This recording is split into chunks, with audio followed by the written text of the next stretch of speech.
তৃণমূলের বিরুদ্ধে তো আমি লড়াই করেছি, আর কে পশ্চিমবাংলায় লড়াই করেছে? সিপিএম কংগ্রেস ছিল, এখন সেটিং বলছে, চিরদিন সেটিং করেছে, তাই দোকান উঠে গেল।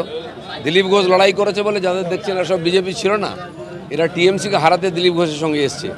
আজ আমাদের লক্ষ লক্ষ কর্মী দেখেন, তারা সিপিএম করেছেন, কংগ্রেস করেছেন, মার খেয়ে দুর্নীতি দেখে বিজেপি ঝান্ডার তলায় এসছেন এখানে পরিবর্তনের জন্য। তাদের সঙ্গে নিয়ে আমরা কাজ করে পরিবর্তন করব।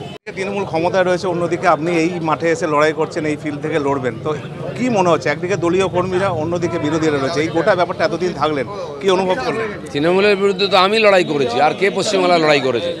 সিপিএম কংগ্রেস ছিল, এখন সেটিং বলছে, চিরদিন সেটিং করেছে, তাই দোকান উঠে গেল। দিলীপ ঘোষ লড়াই করেছে বলে যাদের দেখছেন সব বিজেপি ছিল না, এরা টিএমসিকে হারাতে দিলীপ ঘোষের সঙ্গে এসছে। আজ আমাদের লক্ষ লক্ষ কর্মী দেখেন, তারা সিপিএম করেছেন, কংগ্রেস করেছেন, মার খেয়ে দুর্নীতি দেখে বিজেপি ঝান্ডার তলায় এসছেন এখানে পরিবর্তনের জন্য। তাদের সঙ্গে নিয়ে আমরা কাজ করে পরিবর্তন করব। আরে যে পারে সব জায়গায় দাদাগিরি করতে পারে, দিলীপ ঘোষই পারে সারা পশ্চিমবাংলায় দাদাগিরি করতে, সেটা আমি করব এখানে। ওরা ঠিক করুক কি করবে, কে পালিয়েছে কে গেছে, উনি কেন পালিয়ে এসছেন? প্রীতি আজাদ কোথা কোথা থেকে পালিয়েছে? যতদিন পদ্ম ফুল ছিল জিতেছে, তারপরে গোহারা হচ্ছে। চলুন, এখানকার লোকের সেবা করতে এসেছি।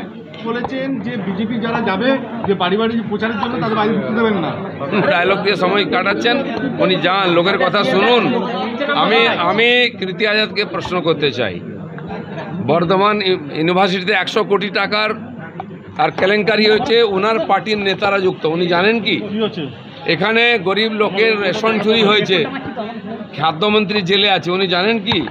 এখানে শিক্ষা বিভাগে 600 কোটি টাকার চাকরি চুরি হয়েছে, পার্থবাবু জেলে আছে, উনি জানেন কি?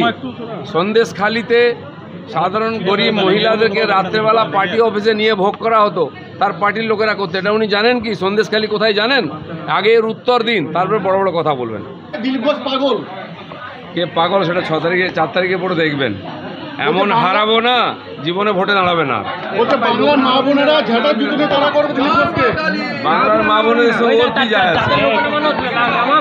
বাংলার মা বোনের ওর ভাষা বোঝে? বাংলার মা বোনেদের ভাষা ও বোঝে? ওসব আগে নিজের লোকেদের সামলাক, ওনার কথা ওনার পার্টির লোকেরাই বুঝতে পারছে না, মা বোনেরা কি করে বুঝবে? ওকে বাংলার মা বোনেদের কথা ভাবতে হবে না। যাক বিহারে, এখান থেকে এসছি, আর 4 তারিখের পরে প্যাক করে দেবো ভালো করে। আপনার নাম শুনে রেগে যাচ্ছে। আমি তো ভাই কিছু বলিনি, আমি তো বর্ধমান লোকের কাছে এসেছি, তাদের সঙ্গে থাকবো বলে, লড়াই করবো বলে, মোদিজির কাজ করবো বলে। ওনার টেনশন নেওয়ার কি কারণ আছে? কেন এসছেন এখানে ফালতু? 2 লাখ ভোটের বেশিতে আপনাকে হারাবেন। সব গল্প ছাড়ো। অনেকে হাত ভাঙে, অনেকে পা ভাঙে, অনেকে মাথা ভাঙে, অনেকে হুইল চেয়ারে যায়। এই দিন এইসব সেন্টিমেন্টাল ভোট দেওয়ার দিন শেষ। দেশ উন্নয়নের জন্য ভোট দেবে, মোদির জন্য ভোট দেবে। গ্রামগঞ্জের সব মানুষ এই নাটকের ভোট আর দেবে না। কোনো সিম্পেথি নাই, কিছু নয়, কেবল উন্নয়ন, কেবল মোদি। তৃণমূল ক্ষমতায় রয়েছে, অন্যদিকে আপনি এই মাঠে এসে লড়াই করছেন, এই ফিল্ড থেকে লড়বেন, তো কি মনে হচ্ছে? একদিকে দলীয় কর্মীরা, অন্যদিকে বিরোধীরা রয়েছে, এই গোটা ব্যাপারটা এতদিন থাকলেন, কি অনুভব করলেন? তৃণমূলের বিরুদ্ধে তো আমি লড়াই করেছি, আর কে পশ্চিমবাংলায় লড়াই করেছে? সিপিএম কংগ্রেস ছিল, এখন সেটিং বলছে, চিরদিন সেটিং করেছে, তাই দোকান উঠে গেল। দিলীপ ঘোষ লড়াই করেছে বলে যাদের দেখছেন সব বিজেপি ছিল না, এরা টিএমসিকে হারাতে দিলীপ ঘোষের সঙ্গে এসছে। আজ আমাদের লক্ষ লক্ষ কর্মী দেখেন, তারা সিপিএম করেছেন, কংগ্রেস করেছেন, মার খেয়ে দুর্নীতি দেখে বিজেপি ঝান্ডার তলায় এসছেন এখানে পরিবর্তনের জন্য। তাদের সঙ্গে নিয়ে আমরা কাজ করে পরিবর্তন করব। আরে যে পারে সব জায়গায় দাদাগিরি করতে পারে, দিলীপ ঘোষই পারে সারা পশ্চিমবাংলায় দাদাগিরি করতে, সেটা আমি করব এখানে। ওরা ঠিক করুক কি করবে, কে পালিয়েছে কে গেছে, উনি কেন পালিয়ে এসছেন? প্রীতি আজাদ কোথা কোথা থেকে পালিয়েছে? যতদিন পদ্ম ফুল ছিল জিতেছে, তারপরে গোহারা হচ্ছে। চলুন, এখানকার লোকের সেবা করতে এসেছি। বলেছেন যে বিজেপি যারা যাবে, যে বাড়ি বাড়ি প্রচারের জন্য তাদের বাড়ি ঢুকতে দেবেন না। ডায়লগ দিয়ে সময় কাটাচ্ছেন, উনি যান, লোকের কথা শুনুন। আমি প্রীতি আজাদকে প্রশ্ন করতে চাই, বর্ধমান ইউনিভার্সিটিতে 100 কোটি টাকার আর কেলেঙ্কারি হয়েছে, ওনার পার্টির নেতারা যুক্ত, উনি জানেন কি? এখানে গরিব লোকের রেশন চুরি হয়েছে, খাদ্যমন্ত্রী জেলে আছে, উনি জানেন কি?